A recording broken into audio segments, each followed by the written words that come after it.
Отбор на Дантек ли сте? Какво точно? Тестърен. Еми като втори отбор сме. Нов отбор от тази година се формирахме. Така е, първи матч чакаме сега, почва и това е. Почваме схемите с тях. Схемите ли?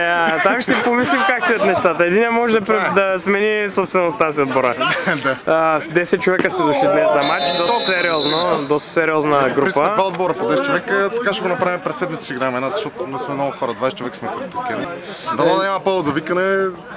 То при Дантек няма, в смисъл те си викат, бият, печелят си викат без значение от мача. С кого играете днес? График Софт. График Софт. Разучихте ли отбора или не сте? Защото гледахме има и два мача, това е много хубаво, че има в YouTube записани мачове. Гледахме ги, да. И разбрахте слабите им страни? Абсолютно.